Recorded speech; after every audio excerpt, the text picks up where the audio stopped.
सब और हाहाकार मच रहा। तब देवर्षि नारद बोले, शिव को प्रसन्न होना ही पड़ेगा, आप चिंता ना करें, पुकारो शंकर को।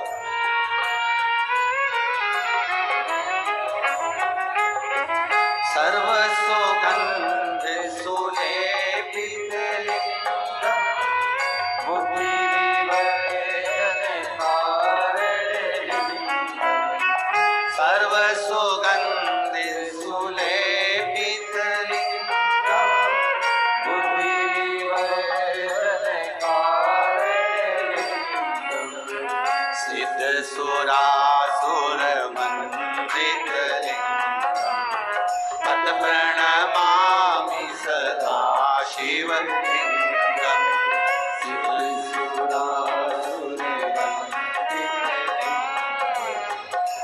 प्रणमामि सदा शिवलिंगम्।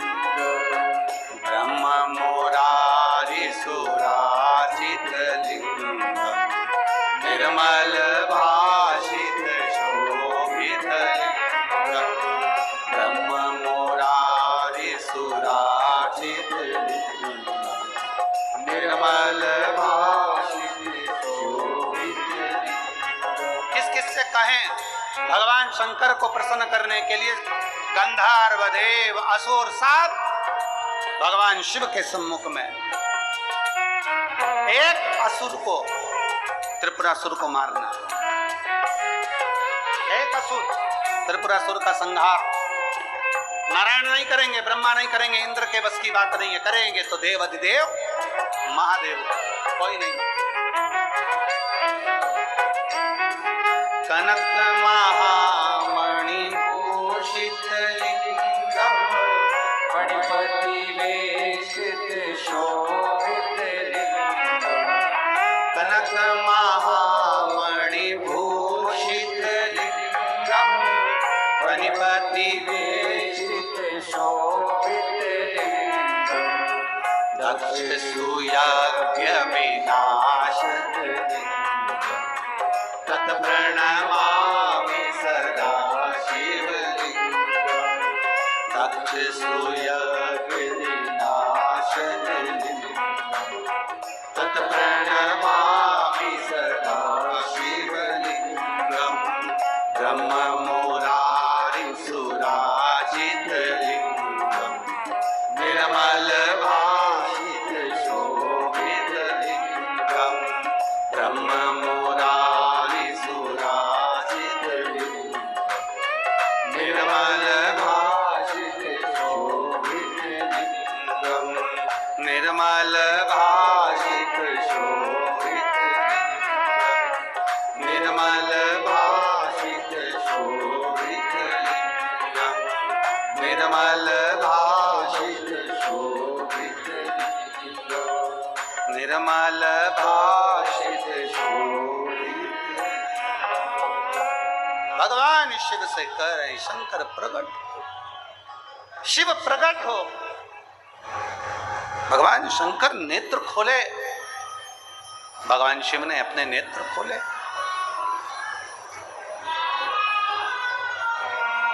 भगवान शंकर अपने नेत्र खोलते हैं।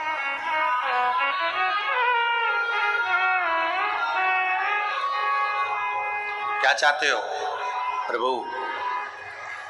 त्रिपुरासुर का वध चाहते हैं। शिवजी ने कहा त्रिपुरासुर को मारने के लिए तो मुझे भी कुछ बल की जरूरत पड़ेगी। तब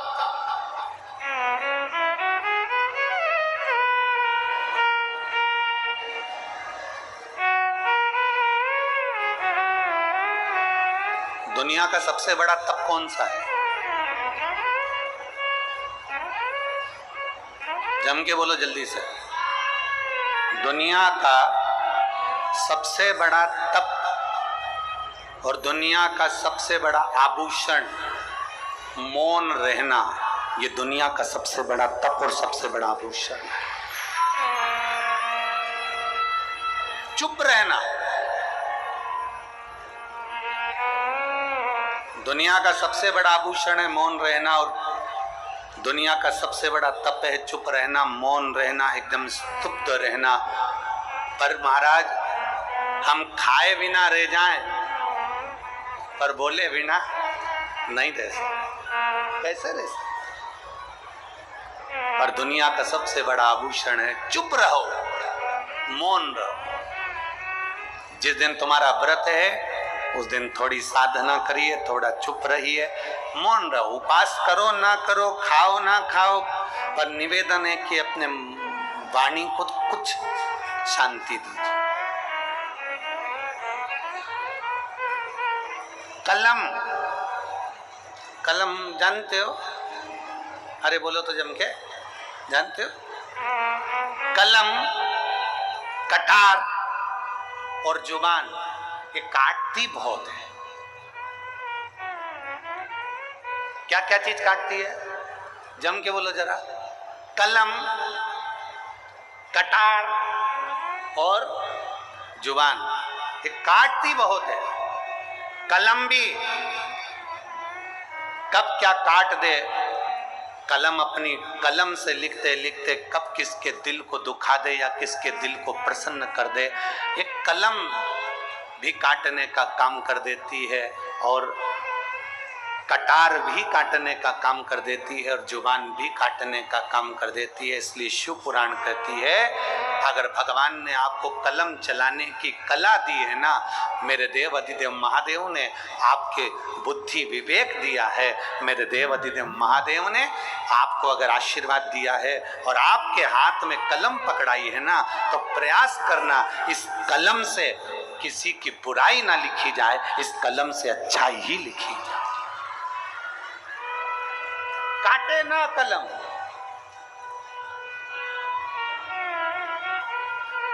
कटार का काम भी काटने का होता है, कटार भी काटती है और जुबान का काम भी यही होता है।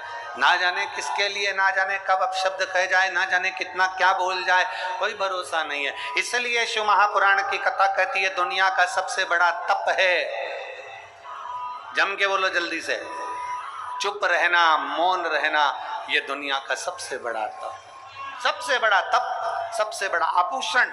मौन रहिए, चुप रहिए। क्या किसको रोइए, जम के बोलो जरा, क्या किसको रोइए, चादर तान के। जितने चुप रहोगे, जितने मौन रहोगे, एकदम मस्त रहोगे। और शंभु शरणे पड़ी मांगू घड़ी रे घड़ी, दुख का दया करीने दर्शन आपको, दया करीने दर्शन। चुप रहो, जितना चुप रहोगे उतने प्रसन्न रहोगे, उतने आनंद। गड़बड़ी कहाँ होती है? बोलने में। गड़बड़ कहाँ होता है? बोलने में। चुप रहने में कभी गड़बड़ हुआ है क्या?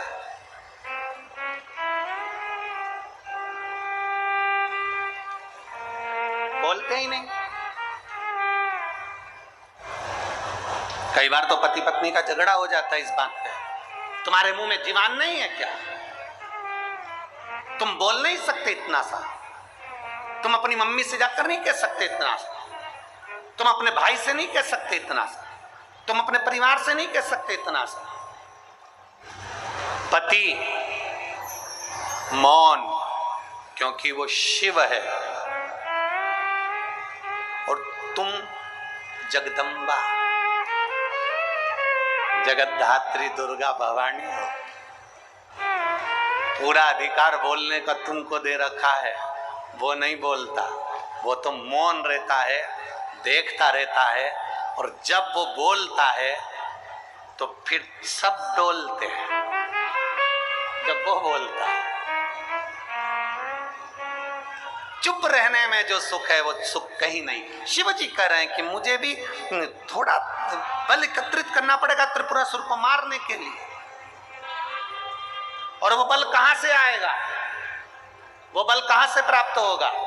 ब्रह्मा जी पूछ रहे हैं, भगवान विष्णु पूछ रहे हैं, जब आप देवों के देव महादेव हो तो फिर बल कहां से लाओगे? वही तो पूछना है कि कहां से लाओगे।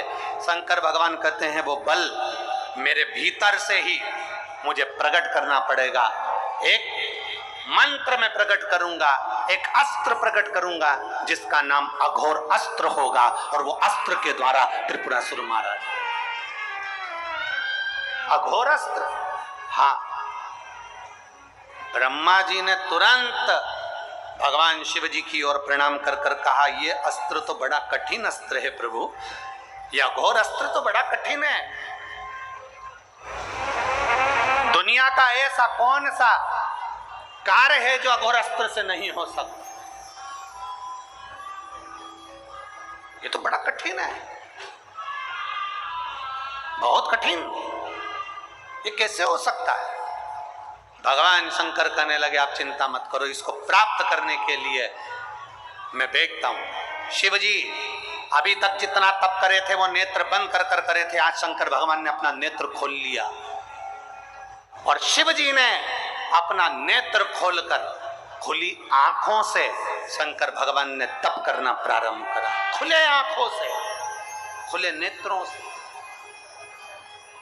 अब कई लोग कह देते हैं, हमारे सामने कई प्रश्न आते हैं, ऐसा नहीं कि प्रश्न नहीं आते। कई लोग कह देते हैं, गुरुजी हमने सुना है कि कई लोग कहते हैं भगवान के मंदिर में जाओ तो थोड़ी देर आंख बंद करके बैठो, भगवान की साधना करने बैठो तो आंख बंद करके बैठो, भगवान से प्रार्थना करने बैठो तो आंख बंद करके बैठो। शंकर जी का कथा कर रही है, मेरे शंकर भगवान खुले नेत्रों से तप साधना में लीन होते हैं, और अघोर शस्त्र को प्राप्त करने के लिए शिव लग जाते हैं। ऐसा जरूरी नहीं है कि तुम नेत्र बंद करके बैठोगे तो भगवान मिलेगा, ऐसा जरूरी नहीं है कि तुम आंख बंद करके बैठोगे तो परमात्मा मिलेगा, ऐसा जरूरी नहीं है कि मंदिर में तुम नेत्र बंद करके बैठोगे तो भगवान मिलेगा, ऐसा जरूरी नहीं है कि किसी नदी के तट पर नेत्र बंद करके बैठोगे तो भगवान मिलेगा, ऐसा जरूरी नहीं है कि किसी तीर्थ में जाकर आंख बंद करके बैठ जाओगे तो भगवान मिलेगा। शिव महापुराण की कथा कहती है, आपकी आंखें भले खुली रहे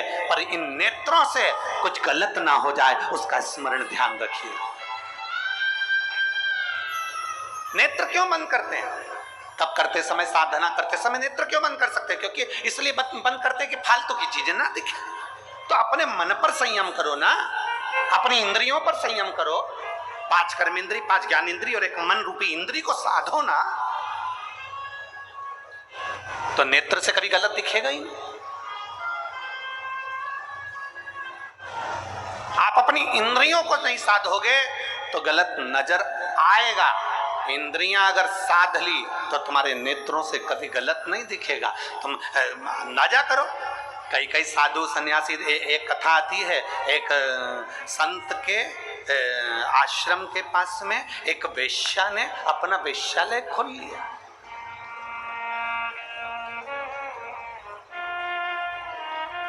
संत के आश्रम के पास एक वेश्या ने वेश्यालय खोला। अब वैश्या के यहाँ सब लोग जाने लगे, बहुत सारे लोग उसका नृत्य देखने के लिए, उसको देखने के लिए। बड़ी सुंदर भी थी, बड़े आनंद से जो आता था उसका सम्मान भी करती थी,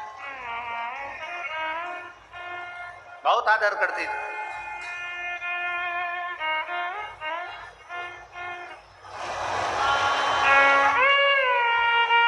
अब संत वेश्या क्या करती, रोज सवेरे उठती, सबसे पहले संत की जो आश्रम था, संत की जो कुटिया थी, वेश्या संत की कुटिया में जाती, सिर पे पल्लू रखती, और सतगुरु की कुटिया में जाने का अलाउ नहीं था क्योंकि वेश्या उनके कुटिया में जा नहीं सकती, तो उनके दरवाजे को प्रणाम कर कर वापिस आ जाती और अपने वेश्यालय में चली जाती।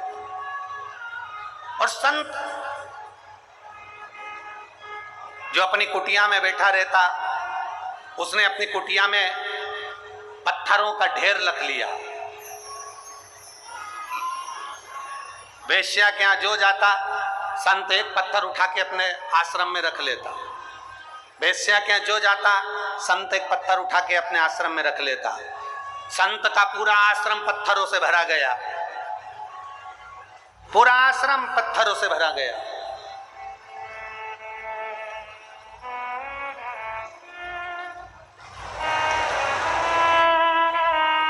आखिरी में अंत में संत के भी प्राण छूटे और वेश्या के भी प्राण छूटे, दोनों ऊपर। चित्रगुप्त महाराज ने इनकी लेखनी देखी, इनकी डायरी देखी, इनकी फाइल देखी, फाइल देखकर कह दिया, वेश्या जाओ, तुम वैकुंठ के रास्ते पर जाओ। और संत को देखकर कह दिया कि तुम नरक का द्वार पकड़ लो। संत कहने लगे, मैं साधु, मैं सन्यासी, मैं तपस्वी, मैं साधक, मैं उपासक, मैं इतना बड़ा संत, और तुम मुझे नरक भेज रहा? मैं इतना बड़ा साधना करने वाला, मैं मस्तक पर कहीं चंदन लगा लेता, कहीं जटा जूड़ बांध लेता, कहीं दाढ़ी बढ़ा लेता, कहीं ये कर लेता, कहीं वो कर लेता, मैंने इतना सारा वस्त्र बदल कर रखा, तो तुम मुझे नरक भेज रहे हो? मैंने गले में माला पहन कर रखी, तो तुम मुझे नरक भेज रहे हो? मैंने इतनी साधना करी, तो तुम मुझे नरक में भेज रहे हो? चित्रगुप्त महाराज ने कहा, यह वेश्या तुम्हें संत समझ के तुम्हें प्रणाम कर कर आती थी, तब अपना वेश्यालय में कार्य करती थी, और संत तुझे भगवान ने ये दृष्टि दी थी एकाग्र करने के लिए, शिव में लगाने के लिए, पर तू वेश्या के घर में जितने पुरुष जाते थे तो उतना पत्थर इकट्ठा कर लेता था कि गजब की वेश्या है, 3 लोग आ गए, 4 लोग आ गए, 5 लोग आ गए, 6 लोग आ गए, तो दिन भर बैठकर केवल पुरुष गिनता था वेश्या के घर के। अरे तुझे गिनना ही था तो अपने हाथ की माला गिनता, पर किसी की बुराई ना गिनता। तूने बुराई गिनी, इसलिए तुझे नरक मिल गया। तूने बुराई गिनी है। हमें ये शरीर काहे के लिए मिला? अच्छाई देखने के लिए। हमारे यहाँ लोग कहते हैं, महाराज जी हमारे एक महाराज जी हैं, वो कहते थे कि आंख बंद करके तप करो, आंख बंद करके भजन करो, आंख बंद करके साधना करो। शिव महापुराण की कथा कथी है, त्रिपुरासुर असुर को मारने के लिए शंकर भगवान ने नेत्र बंद नहीं करा, नेत्र खोला है। खुली आंखों से मेरे शंकर भगवान ने तप साधना करी है, और भगवान ने ये प्रेरणा शंकर भगवान ने अपने शिव भक्तों को दी है कि तुम्हें आंख बंद करने की जरूरत नहीं है, केवल अपनी इंद्रियों को साध लेना और अपने नेत्रों से गलत चीज ना देखते हुए अच्छा देखना, मैं मिल जाऊंगा तुमको, मैं तुम्हें प्राप्त हो जाऊंगा। नेत्र बंद करने की जरूरत किसको है? नेत्र बंद करके साधना करने की जरूरत उसको है